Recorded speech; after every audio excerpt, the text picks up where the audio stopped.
Varicose veins కి సరైన చికిత్స కోసం సంప్రదించండి ఎవిస్ హాస్పిటల్.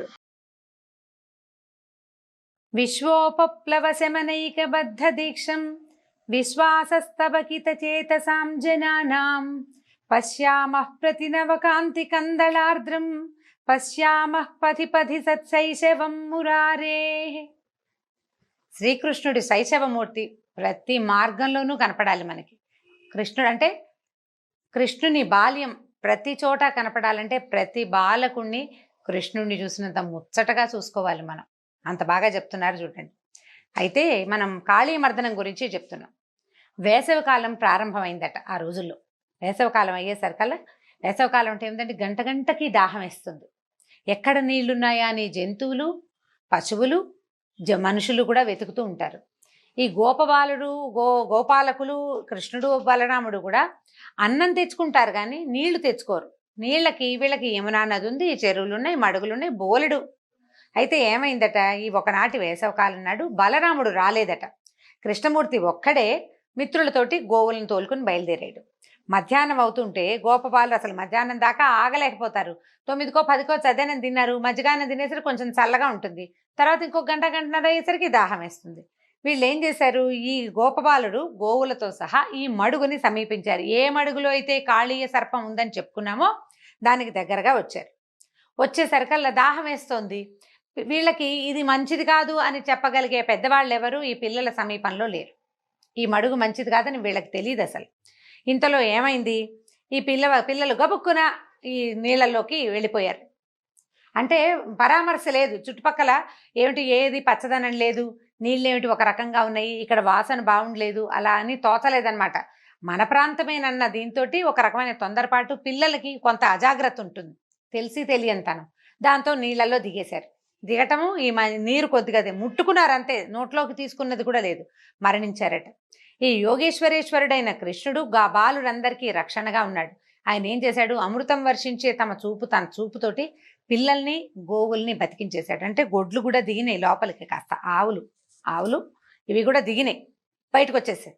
వాళ్ళు వెంటనే జీవించేసరికల్లా వాళ్ళు మొదట తాము మరణిస్తున్నా ఏదో అయిపోతాం తమకని తెలిసింది. క్షణాల్లో తాము మామూలుగా వేసేప్పుడు ఒకళ్ళనొకళ్ళు ముట్టుకు చూసుకున్నారు, ఏమిట్రా మనకేం కాలేదు అని.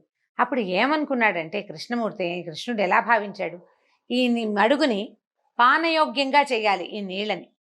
ఇలాంటి మడుగు, ఇట్లా గోవులు మనుషులు వచ్చే మధ్యలో ఇంత విషతుల్యమైన మడుగు ఎందుకు ఉండాలని భావించాడు ఆయన. ఏం చేశాడు, అటు ఇటు చూస్తే ఆ నీటి మించి వచ్చే ఈ వేడి విషపు గాలికి చెట్లన్నీ మాడిపోయినాయని చెప్పుకున్నాగా, ఏమీ పచ్చదనం లేదు. ఒక ఎత్తైన కడిమి చెట్టు మాత్రం పచ్చగా నిలిచి ఉందిట. ఒకే ఒక చెట్టు ఉంది అక్కడ. ఆ చెట్టు మీదట పూర్వం గరుత్మంతుడు ఆ చెట్టు మీద వాలేట ఆ చెట్టు. అందుకని ఆ చెట్టుకి సర్పాల విషం ఆ చెట్టుని ఏమీ తెలియదు. గరుడమణి ఉన్న చోట గారుడమణి గురించి చెప్తుంటారు. గారుడమణి ఉంటే సర్పం దగ్గరికి రాదని, గారుడ విద్య ఉన్నవాడికి రాదని, సర్పాలని కంట్రోల్ చేస్తుందని. ఇట్లా గద్ద కనపడిందంటే పాములు పారిపోతాయని చెప్పుకుంటుంటాం మనం కూడా ఇప్పుడు. అయితే ఈ ఎత్తైన చెట్టు మాత్రం ఉంది. కడిమి చెట్టు అంటే బహుశా మన అమ్మవారికి పెట్టుకుంటాం పువ్వులు, కదంబ వృక్షం లాంటిది అని అనిపిస్తుందండి. ఖచ్చితంగా అవునో కాదో నాకు కూడా తెలీదు, కానీ ఈ రెండు ఒకటేనన్న భావన మాత్రం అనిపిస్తోంది మరి. అయితే ఈ పైకి ఎక్కిన చెట్టు పైకి ఎక్కాడు. పైదాకా ఎక్కిన తర్వాత ఏం చేశాడు, పైన వచ్చిన ఉత్తరీయం లాంటిది అది నడువుకి దట్టిలాగా గట్టిగా కట్టి చెట్టు ఎక్కాడు. ఎక్కిన తర్వాత బాగా ఎత్తుకెక్కి చూసుకున్నాడు అనమాట, కిందకి నీళ్ళలో పడతామా పడమా అని. సరిగ్గా చూసుకుని ఆ చెట్టు కాస్త ఇట్లా ముందుకెళ్ళింది. అక్కడి నుంచి చెంగుమని ఒక్క దూకి ఉన్న మడుగు మధ్యలోకి దూకేశాడట. ఈ ఒక పైనుంచి ఒక బరువైన ఇది పడేసరికల్లా ఏమైంది, నీళ్ళు ఇట్లా వివ్వెత్తున పైకి లేచింది. అంతే, మనం చూడండి ఒక రాయి ఏంగానే నీరు పైకి రాదు, వచ్చింది. కృష్ణుడు మడుగులో ఈదటం మొదలు పెట్టాడట. తన నివాసం మీద జరిగిన దాడి ఏదైనా అసలు గుమ్మం దాకా వస్తేనే గట్టు దిగి వచ్చిన వాళ్ళనే చంపేసే లక్షణం కలిగిన చోట ఎవరైనా తమంతట తాము చెట్టు మీద ఎక్కి తన మీద దూకటం అంటే చాలా పెద్ద ప్రయత్నం. ఆశ్చర్యపోయాడు ఇతను కాళీయుడు. సర్రమని వచ్చాడు. వచ్చిన తర్వాత ఏం చేశాడు, చూడబోతే తన మీద దాడికి ఎవరో పెద్దవాడు దూకంటే తీరా చూస్తే ఇంతే ఉన్నాడు పిల్లవాడు, 6-7 సంవత్సరాల చిన్నవాడు. చిట్టి పిల్లవాడు నా మీదకి దూకటం ఏమిటని అనిపించి ఏం చేశాడు, కృష్ణుడిని కదలనీయకుండా తోకతో చుట్టేసి దొరికిన చోటల్లా భయంకరమైన విషం చిముతూ కాటేసేసాడు అన్ని పడగలతోటి. ఈ పాము చుట్టల్లో చిక్కిన ఈ నీళ్ళల్లో పడ్డాడు, పైకి తేలాడు. కాళీయుడు వచ్చాడు, సర్పం చుట్టేసింది. ఈ చుట్టిన సర్పం మనకి ఎట్లా కనబడుతుంది, బయట నుంచి చూసే వాళ్ళకి ఈ లోపల పడిన వాడు పైకి రాకపోయేసరికల్లా మళ్ళీ కనపడలేదు కదా, పాము చుట్టల్లో చిక్కుకుపోయాడు. పిల్లలంతా అరుపులు కేకలు పెట్టారు, కృష్ణ కృష్ణ నరిచారు. కొంతమంది దుఃఖంతో మూర్ఛపోయారు, అయిపోయాడు కృష్ణుడని. ఆవులు దూడలు పెద్ద పెద్ద అరుపులు మొదలుపెట్టినాయి. మోరలు పైకెత్తి అరుస్తాయి. భయంతో అరిచే అరుపు మామూలుగా ఆవు అంబా అంటుంది, పెద్దగా అరవదండి, పెద్ద శబ్దాలు చేయదు, అప్పుడప్పుడు అంటుంది, ఎంతసేపు అరవదు. అది భయంతో అరిచే అరుపు దూరంగా విన్నవాడికి తెలిసిపోతుంది భయపడుతున్నాయి అని. మొత్తం ఉన్న ఆవులు దూడలు అన్నీ మోరలెత్తి పెద్ద పెద్దగా అంబారవాలు చేసినాయట. చేసేసరికల్లా గోకులంలో ఉన్నట్టుండి తండ్రి తల్లులు అందరి తల్లులు తండ్రులు చాలామంది ఊళ్ళోనే ఉన్నారు కదా, ఏవో దుశ్శకునాలు కనిపించినాయట. ఈ బలరాముడు తోడు లేకుండా వెళ్ళిన కృష్ణుడు ఏదైనా ఆపదలో చిక్కుకున్నాడని అనుమానం వచ్చేసింది నందుడికి. వెంటనే కొంతమంది వాళ్ళని వెళ్ళి తీసుకుని ఆవులు వెళ్ళిన గుర్తుల్ని వెతుకుతూ, ఏ పక్కకి వెళ్ళాయి ఆవులు అని వెతుకుతూ వెళ్ళారట. వాటి కింద ఇప్పుడు వీళ్ళంతా కంగారు పడి కర్రలు కటార్లు తీసుకుని బయలుదేరేసరికల్లా ఆడవాళ్ళకి భయం ఏదు. ఆయన కంగారు పడుతున్నాడంటే ఏదో జరుగుతోందనమాట. ఊళ్ళో ఉన్న ఆడవాళ్ళు కూడా వీళ్ళు వెనకాల పరిగెత్తుకుంటూ వచ్చారట. అందరికీ ఆందోళన, భయము. బలరాముడికి ఏ భయం లేదు, ఆయనకి తెలుసు కృష్ణుడు ఏం చేస్తాడు, ఏం చేయగలడు, అసలు ఆయన ఎవరు అనేది స్పష్టంగా తెలిసిన వాడు బలరాముడే. ఆయన నిశ్శబ్దం, ఏమీ మాట్లాడు. వాళ్ళంతా నడుస్తున్నారు, తను కూడా వచ్చాడనమాట. అయితే ఆందోళన చెందలేదు. ఎక్కడో ఈయన ఏదో చేస్తున్నాడు, ఏదో దుష్ట శిక్షణ జరుగుతోంది, అదే జరుగుతోంది, కంగారేం లేదనుకున్నాడు. పైకి ఏమి తేలకుండా బయలుదేరాడట. ఇతర బాలురి కాలి గుర్తుల మధ్య, గోవుల గిట్టల మధ్య పద్మము, అంకుశము, ధ్వజము చిహ్నాలు కలిగినటువంటి కృష్ణుడి పాదముద్రలు స్పష్టంగా కనపడ్డాయట. పాదాలు అంటే నేల మీద నడిస్తే పాదముద్రల్ని చూసి గుర్తుపట్టగలిగేంత అత్యద్భుతమైన చిహ్నాలు కలిగిన వాళ్ళు. పరతత్వ చిహ్నము భగవంతుడి పాదాల్లో ఉంటాయి. మనం వెంకటేశ్వర సుప్రభాతము ప్రపత్తి గనక వింటే మనకు తెలుస్తుందండి. పాదాల్లో రేఖామయ ధ్వజ సుధా కలశాతపత్ర వజ్రాంకుశాంబురుహ కల్పక శంఖ చక్రై అని చెప్తారు. ఎట్లా ఉంటాయంటే అమృత కలశం కూడా ఉంటుంది పాదంలో. ఆ పాదం నేల మీద పడితే ఆ గుర్తు అట్లా కనపడుతుందట. వీళ్ళు అట్లా గుర్తుపట్టారు శ్రీకృష్ణుని పాదాలు. ఇప్పుడు పోతన్న గారు ఇంత వివరంగా రాశారేమోనని అనిపిస్తుంది, కానీ వ్యాస భాగవతంలో కూడా ఇది ఉన్నదండి. వ్యాసుల వారు కూడా చిన్నవాడి 6 సంవత్సరాల పసివాడి పాదరేఖలు గుర్తుపట్టదగినంత అత్యద్భుతమైన పాదరేఖలు అని చెప్తున్నారు. అది చూసి వీళ్ళు తెలుసుకున్నారు కృష్ణుడు నడిచాడు ఇక్కడని. ఆ కాళీయుడు మడుగు దాకా వెళ్ళిపోయినాయి అడుగులు. సరే అక్కడికి పరిగెత్తుకుంటూ వెళ్ళారు. అక్కడికి వెళ్ళేసరిగా తన శరీరంతో చుట్టేసి పడగలతో కప్పేసి కృష్ణుడిని ఎవరికీ కనపడివ్వకుండా చేసిన మహాసర్పం కాళీయుడు కనపడ్డాడు వీళ్ళకి ఆ మడుగులో. బిడ్డను రక్షిస్తాను, తల్లులు ఆగుతారా, అమ్మో నా పిల్లాడు ఇంకేముందని యశోదాదేవి పరిగెత్తిపోయింది. గోపస్త్రీలంతా పట్టుకున్నారు. ఈ నందుడు మరికొందరు బలిష్టమైన వాళ్ళు నీళ్ళలోకి దిగబోతే అందరూ పెద్దవాళ్ళు వద్దురా నాయన నాయన వద్దురా అంటున్నారు, నువ్వు రాజువు దిక్కకూడదు. బలరాముడు ఏం భయం లేదు, ఆగండి ఆగండి అని అందరినీ ఆపాడు. అందరూ ఏడుస్తున్నారు, స్త్రీలు పురుషులు పిల్లలు అందరూ ఏడిపే. కృష్ణుడు ఏదో అయిపోతున్నాడు, ఇంకేముంది కృష్ణ అని కేకలే ఆకాశం దాకా వినపడేటట్టుగా కృష్ణుడి కోసం కేకలు పెడుతున్నారు. ఇంతలో ఈ కాళీయుడట కృష్ణుడిని ఒక ముహూర్త కాలం అంటే 48 నిమిషాల పాటు తన చుట్టలతో నలిపేశాడట. ఈ పాము చుట్టేసి 48 మినిట్స్ అట. ముహూర్త కాలం అంటే 48 నిమిషాలు. కృష్ణుడు అశక్తుడిలాగా భరించాడు ఆ నలుపుడంతా. ఆ పాము చుట్టలకి దొరికిపోయి అట్లా అశక్తుడిగా ఉండిపోయాడు. ఇప్పుడు ఏమైంది, గోకులంలో వీళ్ళ ఏడుపులు అవి వినిపిస్తున్నాయి. వాళ్ళు ఇంకా భయపడిపోతున్నారు, మడుగుల్లోకి దిగేస్తారనిపించింది ఆయనకి. ఇప్పటిదాకా కాళీయుడికి ఆయన సరదా తీర్చుకునేందుకు, ఆయన వేడుక తీరేందుకు సమయం ఇచ్చిన వాడు ఒక్కసారిగా ఇంకా చాలనుకున్నాడు. శరీరాన్ని పెంచడం మొదలు పెట్టాడట. శ్రీకృష్ణుడు పడగలు లేస్తూ ఉంటే ఇతని శరీరం పెరుగుతుండేసరికల్లా అదిమి ఉంచిన పడగల మీద ఒత్తిడి, పడగలు 100 పడగలు ఉన్నాయట అతనికి. ఇవి ఒత్తిడిని తట్టుకోలేకపోయినాయి, సాగదీస్తున్నట్టు అయిపోతుంది. రబ్బర్లా ఉంటుంది పాము చర్మం. అక్కడ చేసేదేం లేక ఈ మహాసర్పం ఏం చేసింది, చుట్టేసి తలతో అణిచేసింది అనమాట, పడగలతో అణిచేసింది. శరీరం పెరుగుతుంటే ఈ పడగలు వెనక్కి తోసేయబడుతున్నాయి, నొక్కేయబడుతున్నాయి. మెల్లిగా పడగల పైకెత్తి చూస్తూ ఉండిపోయింది. ఇట్లా సర్పం వెనక్కి వచ్చేసింది. ఈయన ఈ చుట్టల మధ్యలో నుంచి పైకి పెరుగుతున్నాడు. తల వెనక్కి పెట్టి ఈ పడగల్లో ఉన్న ఇన్ని కళ్ళతోటి అని నిర్ఘాంతపోయి చూస్తోంది అనమాట. ఈ పెరుగుతుంటే శరీరం నిలువే కాదు కదా, అడ్డంగా కూడా పెరుగుతుంది. నిష్ఫలమైన రోషంతో చూస్తోందట సర్పం. ఈ పెరిగేసరికల్లా ఈ గట్టిగా పట్టి ఉంచాడు కదా చుట్టలు చుట్టి, ఈ చుట్టలు సాగిపోవటం మొదలుపెట్టినాయి. ఇప్పుడు బిగుద్దాం అనుకున్నాడు, బిగిస్తే ఇంకా సాగిపోతుంది. ఇక చేసేదేం లేక వదిలిపెట్టేశాడు. కృష్ణుడు వదిలేశాడు. ఈ పట్టు నుంచి విడవబడ్డ కృష్ణుడు గట్టు మీదకి ఎక్కే ప్రయత్నం చేయలేదు. చేయకుండా ఏం చేశాడు, దాంతో ఆడడం మొదలుపెట్టాడు. ఆ సర్పంతో వేగంగా దాని చుట్టూతా ఈదుతున్నట్టు. ఈ సర్పం కూడా తన చుట్టూతా ఈదేవాడి మీద కాటు వేయటానికి పడగలు విసురుతూనే ఉంది. పాము కూడా ఊరుకోదు, ఆ గుణం లేదనమాట. 100 కాదండి 101 పడగలు ఉన్నాయట కాళీయుడికి. ఈ 101 పడగల్ని తిప్పుతోంది, అటు తిప్పి ఇటు తిప్పి. ఎప్పుడు అవకాశం వస్తే ఏ పడగతో కుదిరితే ఆ పడగతో కాటేద్దామని ప్రయత్నం చేస్తోంది. అట్లా కాసేపు ఆడి కృష్ణుడు ఒడుపుగా దాన్ని మెడ పట్టుకుని పడగల మీదకి ఎక్కేశాడు. సర్పం తల మీదకి ఎక్కాడనమాట. ఈ సర్పపు పాము తాలూకు పడగల మీదకి నిలబడేసరికి పద్మాలు ఎర్రగా ఉంటాయి అరిపాదాలు. ఆ ఎర్రటి స్వామివారి పాదాలు పడగల మీద ఉన్న మణుల స్పర్శతోటి పద్మాల్లాగా మెరవడం మొదలుపెట్టాడు. ఈ పాము సర్పము దివ్య సర్పం. ప్రతి పడగ మీద దానికి మణి ఉంది. ఆ మణులు 101 మణులు, వాటి మీద ఈ ఎర్రటి పాదాలు దీని ఎక్కేసరికల్లా ఇంకా ప్రకాశవంతంగా మెరిసిపోతున్నాయట పాదాలు. అఖిల కళలకి ఆది గురువైన శ్రీహరి కృష్ణుడి రూపంలో ఈ కాళీయుడి పడగల మీద నాట్యం చేయటం మొదలుపెట్టాడు. కాళీయుడు ఇప్పుడు కాలు కదిలినప్పుడల్లా ఏది తన వైపుకి వంగకుండా పైకి వస్తుందో దాని మీద తొక్కడం మొదలుపెట్టాడనమాట. ఏది ఒక్క పడగని కూడా కాలు తగలనివ్వకుండా లేదు. ఆ పాము ఊరుకోవటల్లా ఇతను పక్క కదిలినప్పుడల్లా పడగెత్తుతోంది కొట్టడానికి, కాటేయటానికి. ఆ లేపిన ప్రతి తలని తొక్కి చిత్త కొట్టేశాడట. తల అంతా చివరికి ఏమైందంటే గొడుగులాగా ఇట్లా అని నిలబడే పడగని దించేసేట. మెత్తగా అయిపోయింది, శరీరం శిథిలమైపోయింది. పాము పడగ నిలబడేలాగా లేదు, తొక్కిడికి లోనైపోయాడు విపరీతంగా.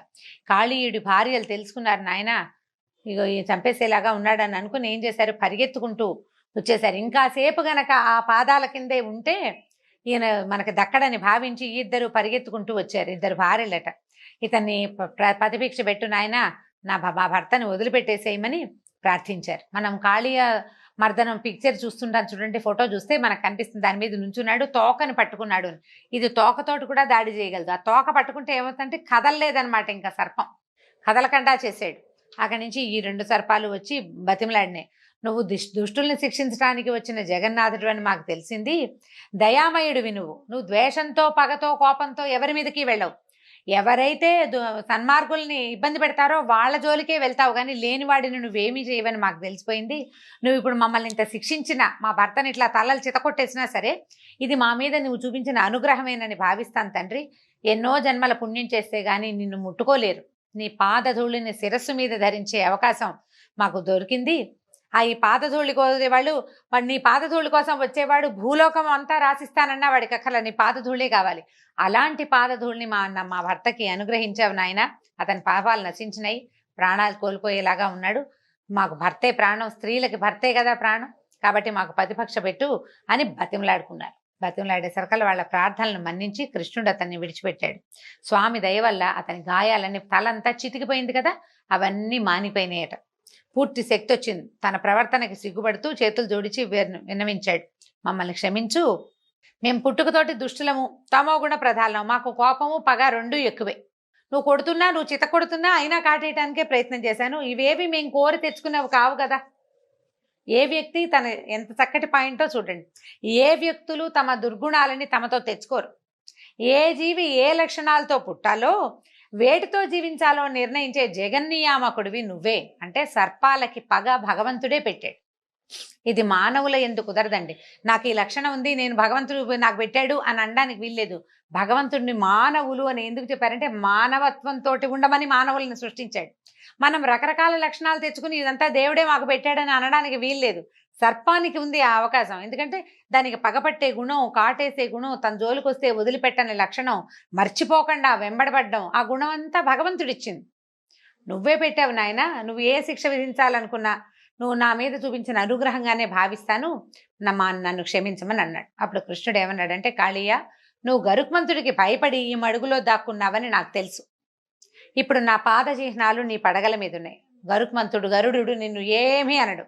కాబట్టి నీ పరివారంతో సహా నువ్వు ఈ మడుగును వదిలిపెట్టేసి నువ్వు రమణక ద్వీపానికి వెళ్ళిపో. రమణక ద్వీపం అని ఆ ద్వీపమే సర్పాలకి ఆలవాలన్నమాట. వాటి నివాస స్థానం అదే. ఈ కాళీయుడు అక్కడి నుంచి పారిపోయి ఇక్కడికి వచ్చాడు. రమణక ద్వీపానికి వెళ్ళిపో, నీ తల మీద ఉన్నాయి కాబట్టి నిన్ను గరుడు ఏమీ చెయ్యడు అని చెప్పాడు. చెప్పిన తర్వాత ఈ కాళీయుడు అతని భార్యలు కృష్ణుని పూజించి ప్రదక్షిణ నమస్కారాలు చేసి బయలుదేరి రమణక ద్వీపానికి వెళ్ళిపోయారు. శ్రీకృష్ణుని పాదస్పర్శ వల్ల అందులో ఉన్న విషం, మడుగులో ఉన్న విషం అంతా విరిగిపోయిందట అని శుకులు ఈ కాళీమర్దన వృత్తాంతాన్ని చెప్పారు. అయితే ఇప్పుడు ఈయన అడుగుతున్నాడు పరీక్షిత్తు, ఋషులు సర్పాలకి నివాస స్థానం ఏది? రమణక ద్వీపం. కాళీయుడు అది వదిలిపెట్టి ఇక్కడికి ఎందుకు వచ్చాడు? పైగా గరుడుకి భయపడి దాక్కున్నాడు. అప్పుడు గరుడు అంత కోపం వీడి మీద ఎందుకు? ఆయనకి మిగిలిన ఏ సర్పాలకి లేని భయం ఇతనికి ఎందుకుంది? ఏం అపచారం చేశాడు కాళీయుడు? ఈ మడుగులో దాక్కున్నంత మాత్రాన ఇప్పుడు పోనీ ఎక్కడో దాక్కున్నాడంటే ఒక రకం, ఒక చెరువులో దాక్కుంటే గరుత్మంతుడు ఎందుకు వదిలిపెట్టాడు ఇతన్ని అని అడిగేసరికల్లా ఇప్పుడు చెప్తున్నాడు. ఎంతో చక్కగా చెప్పారనమాట. వినత, కద్రువ, కశ్యపుడి భార్యలు మనకు తెలిసిందే. వినత కుమారుడు గరుడు, అతన్ని వైనతేయుడు అంటారు. కద్రువ కుమారులన్నీ సర్పాలు, వాటన్ని కాద్రవేయులు అంటారు. అయితే ఈ రమణక ద్వీపంలో ఉన్న వీళ్ళకి ఏంటంటే సర్పాలని గరుడుకి ఆహారంగా నిర్ణయించారు. అది జగద్విదితమే ఆ సంగతి. ఈ రమణక ద్వీపంలో ఉన్న సర్పాలని గరుడు స్వేచ్ఛగా భక్షించేవాడు. నాగులకి భయం పట్టుకుంటాయి, ఇలా వదిలేస్తే ఈయన అందరినీ తినేస్తాడు, మన జాతే మిగలదని వాసుకి మొదలైన వాళ్ళు, ఆదిశేషువు వాసుకి సర్పాలలో ఆద్యులు కదా, వాళ్ళు ఏం చేశారంటే గరుడుతోటి ఒక ఒప్పందం చేయించారు. వాసుకే చేసుకున్నాడు. ఆదిశేషువు ఎప్పుడూ మనకి విష్ణుమూర్తితోటే ఉన్నాడు. ఆయన ఇంకా తన జాతి వాళ్ళతోటి కలిసిన దాఖలాలు కనపడవు మనకి ఎప్పుడు. వాసుకి మాత్రం తమ సర్పజాతితోటి రాజుగా ఉన్నాడనమాట. ఒక ఒప్పందం ఏం చేశారంటే సర్పాలు ప్రతి నెల, అంటే ఈ మానవులు ఏం చేసేవాళ్ళు, తమకి సర్పాలు తమనేమి చేయకుండా ఉండటం కోసం ఆహారాన్ని సమర్పించేవారు. తమ వంతు ఆహారాన్ని ప్రతి నెల అమావాస్య నాడు ఎవరు ఏమీ తినకుండా ఒక చెట్టు కింద ఉంచుతాము, దాన్ని స్వీకరించి నువ్వు ఒక సర్పాలని మాత్రం వదిలిపెట్టేసి ఇట్లా ఎంతసేపు ఎప్పుడు కనబడితే అప్పుడు చంపేయొద్దని బతిమలాడుకున్నారు. సరే, ఒప్పుకున్నారు. అయితే ప్రతి నెల అమావాస్య నాడు కదా ఆహారాన్ని సమర్పించేది. ఈ కాళీయుడికి కూడా ఆ ఛాన్స్, ఆ వంతు వచ్చిందనమాట. అయితే ఈ వంతు ఏంటంటే కాళీయుడు అసాధారణ విషశక్తి సంపన్నుడు. 101 పడగలున్నాయి. అతని విషశక్తి సామాన్యమైంది కాదట. అంటే ఇది ఒక ప్రత్యేకమైన సర్పం అనమాట. దాంతో అతను ఏంటంటే దూరంగా ఉన్న జీవులనేమో విషం చిమ్మి చంపగలడు, దగ్గరగా వచ్చిన వాళ్ళని కాటందుకుంటాడు. అతని విషం బారిన పడితే బతకటం అసాధ్యం ఏ ప్రాణైనా సరే. దాంతో విషగర్వంతో వెర్రవీగుతున్నటువంటి కాళీయుడు గరుడుని లెక్క చేయకుండా ఆయనకి ఇవ్వాల్సిన ఆహారాన్ని తనే భుజించేశాడు, తినేశాడు. ఒప్పందం ప్రకారం చేయాలి కదా. గర్వం ఏం చేస్తాడో చూద్దామనేసరికల్లా సరే ఈ కాళీయుడు చేసిన పని గరుత్మంతుడికి తెలిసిపోయింది. ఆయన ఏం చేశాడు, కోపంతో మండిపడుతూ ఈ మహాసర్పం ఉంటున్నటువంటి చెట్టు దగ్గరకు వచ్చాడు. కాళీయుడు భయపడలా, భయం ఏం లేదు. ఎందుకంటే నా విషయం ఇంత గొప్పది, నేను చాలా గ్రేట్ అన్న భావంతో ఉన్నాడు కదా. ఉవ్వెత్తున ఈ 100 పడగలతోటి లేచి ఈ గరుత్మంతుడిని కాటేసరికల్లా ఈ గరుత్మంతుడిని ఆ విషయం ఏమీ చేయలేదు. ఇలాంటి 100 పాములు కాటేసిన ఆయనకి అయ్యేదేం లేదు. తనకి ఇవ్వాల్సిన ఆహారం తనకి ఇవ్వకుండా, అంటే చేసుకున్న ఒప్పందాన్ని గౌరవించకుండా పొగరుతోటి తన మీదకే దాడి దిగిన ఈ సర్పాన్ని ఏం చేశాడంటే ఎడమ రెక్క చాచి కొట్టాడట. అసలు బంగారు కాంతులతో మెరిసిపోతూ ఉంటుందట ఆయన రెక్కలు, బంగారపు రెక్కలు. కొట్టేసరికల్లా ఈ సర్పం కాస్త దానికి ఏమైపోయిందంటే ఎక్కడికక్కడ శరీరంలో సందులన్నీ ఊడిపోయినాయి అనమాట. అంటే అన్ని కీళ్లు విరిగినంత పని అయింది.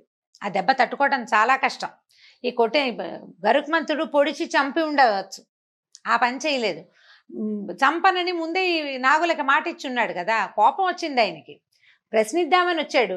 ఈ ప్రశ్నిద్దామని వస్తే అవతలవాడు ప్రశ్నకి సమాధానానికి అవకాశం ఇవ్వకుండా దాడికి దిగినప్పుడు ఏం చేయాలి, అందుకని కొట్టాడు. ఈ కొట్టిన దెబ్బకి ఏమైంది, పడ్డాడు, చాలా ఒళ్ళంతా చితికిపోయింది, ఎక్కడికక్కడ కీళ్ళు వాళ్ళు ఊడిపోయినట్టు అయిపోయినాయి.